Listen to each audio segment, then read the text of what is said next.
নদিয়ার রানাঘাট একসময় যাকে বলা হতো বামেদের নিশ্চিন্ত দুর্গ। 1977 থেকে 2006 পর্যন্ত এখানে কাস্তে হাতুড়ি ছাড়া কিছু ভাবাই যেত না। ঠিক যেভাবে চূর্ণী নদীর জল বইছে, ঠিক সেরকম এখানকার রাজনীতিতেও আমূল পরিবর্তন এসেছে। 2011-এ তৃণমূলের উত্থান, আর তারপর 2019 থেকে বিজেপির আধিপত্য। আজও সেই ধারা অব্যাহত। 2026-এ কি হবে তা সময় বলবে। তার কারণ রানাঘাটের অলিতে গলিতে এখন একটা কথাই শোনা যাচ্ছে, নাগরিকত্ব। এবারও কি মতুয়াদের ভোট বিজেপির তুরুপের তাস হবে, নাকি তৃণমূলের উন্নয়ন কার্ড খেলা ঘোরাতে পারে? নজর থাকবে তো অবশ্যই। আর তা দেখতেই আজ আমি সোনিয়া হাজির হয়েছি রানাঘাটে। ঘুরে দেখবো রানাঘাট, তাই আজ আমার হটস্পট রানাঘাট।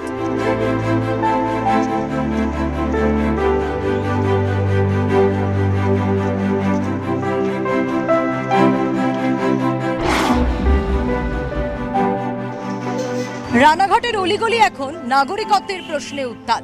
আর এই জায়গায় দাঁড়িয়ে সব থেকে বড় প্রশ্ন ওঠে যে আচ্ছা, মতুয়াদের যে দীর্ঘদিনের দাবি তা কি পূরণ হয়েছে? একদিকে সিএএ পোর্টাল খুলে যখন নাগরিকত্বের স্বপ্ন দেখাচ্ছে বিজেপি, তখন তৃণমূল তাকে বলছে বিপজ্জনক ফাঁদ। মতুয়ারা দোলাচলে। কি হবে? একদিকে শর্তহীন নাগরিকত্বের জেদ, আর অন্যদিকে নথিপত্র হারানোর ভয়। এই আশঙ্কার প্রভাব কি ভোট বাক্সে পড়বে, নাকি সিএএ কে ঢাল করেই আবারও রানাঘাটের এই ভোট ব্যাংক বিজেপি তাদের পকেটে পুরতে পারবে? আচ্ছা, মতুয়ারা কি ভাবছে? চলুন জানার চেষ্টা করি মতুয়াদের মনের কথা।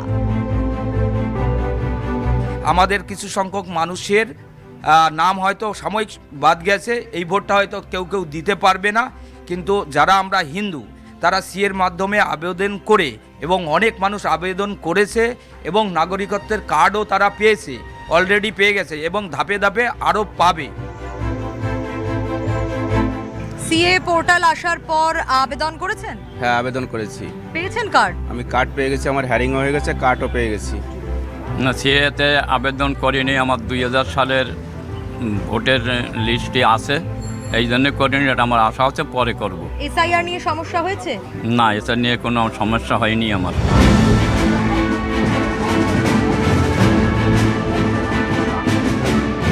বিজেপির তরফ থেকে বারবার সিএ এর কথা বলা হচ্ছে। কি মনে হচ্ছে এই ভোটে সিএ কতটা প্রভাব ফেলতে পারে? রানাঘাট উত্তর পশ্চিম কেন্দ্রের সমস্ত ভোটাররাই জানে যে সিএ এটা একটা গিমিক ওদের।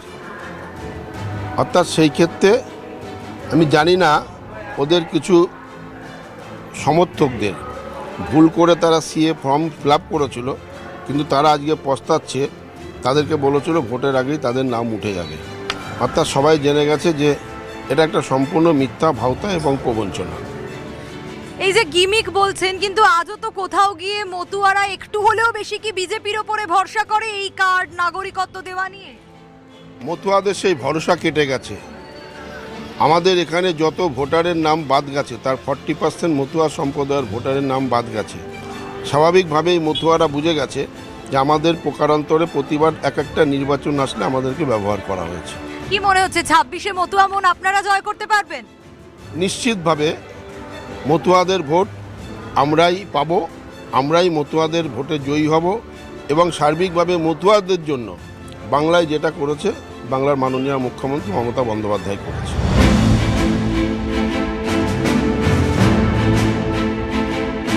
রানাঘাট উত্তর পূর্ব বিধানসভা কেন্দ্রের একটা বড় অংশের মতুয়া অধ্যুষিত, কিন্তু 2019 সালের মতুয়াদের জন্য ভারতবর্ষের যশস্বী প্রধানমন্ত্রী নাগরিকত্বের ব্যবস্থা করেছে, সি আইন পাশ করেছে।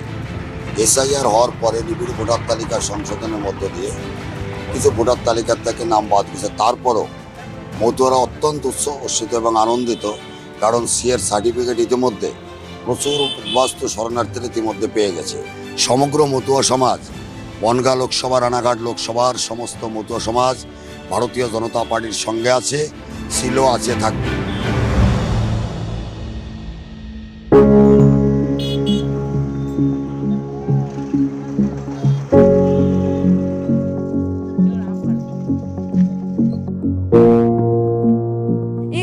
দাঁড়িয়ে রয়েছি রানাঘাটের বরণবেড়িয়া এলাকায় ঝোরপাড়া সীমান্ত। এদিকে ভারত আর ঠিক ওপারে বাংলাদেশ, ওইদিকে ইছামতি নদী, আর ইছামতি নদীর এপারে ভারত, ওপারে বাংলাদেশ। এই সীমান্তবর্তী এলাকায় বহু মানুষকে নানা সমস্যার সম্মুখীন হতে হয়।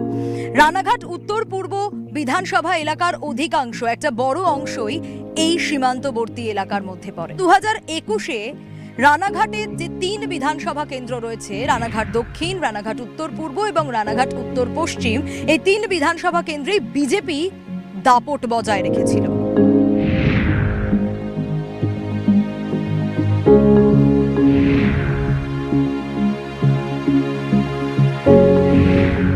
দু 2024-এর লোকসভাতেও বিজেপি তাদের গড় ধরে রেখেছিল। 2026-এ কি হবে তার জন্য অপেক্ষা করতে হবে আর মাত্র কয়েকটা দিন।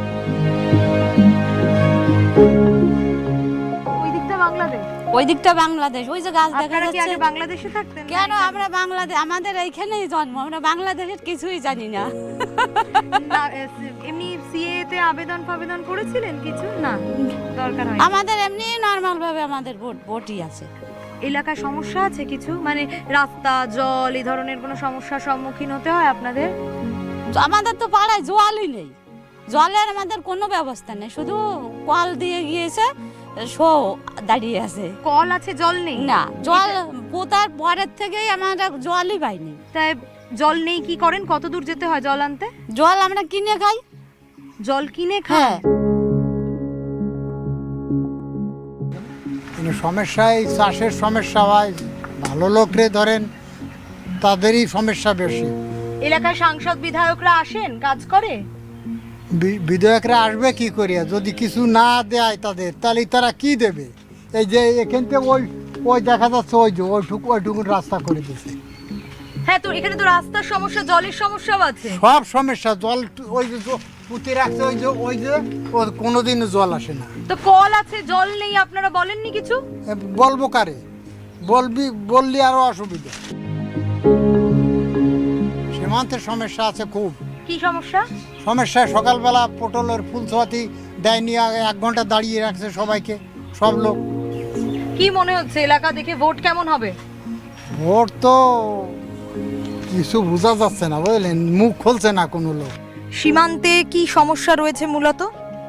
সমস্যা বর্ডারে থাকবে, থেকেই যাবে, পরিবর্তন কি হবে বোঝা যাচ্ছে না।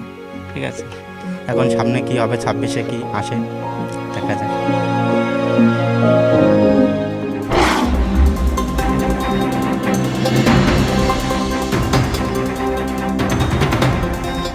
হটস্পট রানাঘাট ঘুরে যা বুঝলাম, তাতে মতুয়া সম্প্রদায়ের ভোট শুধু সংখ্যা নয়, এর সঙ্গে জড়িয়ে রয়েছে আবেগ, ইতিহাস আর অধিকার রক্ষার লড়াই। তাই তারা কি ভাবছে, রানাঘাটের মানুষ কি ভাবছে, ভোটে কি সিদ্ধান্ত নেবে, তার উপর শুধু রানাঘাটের রাজনীতি নির্ভর করবে না, তা প্রভাব ফেলবে বৃহত্তর রাজনৈতিক সমীকরণেও।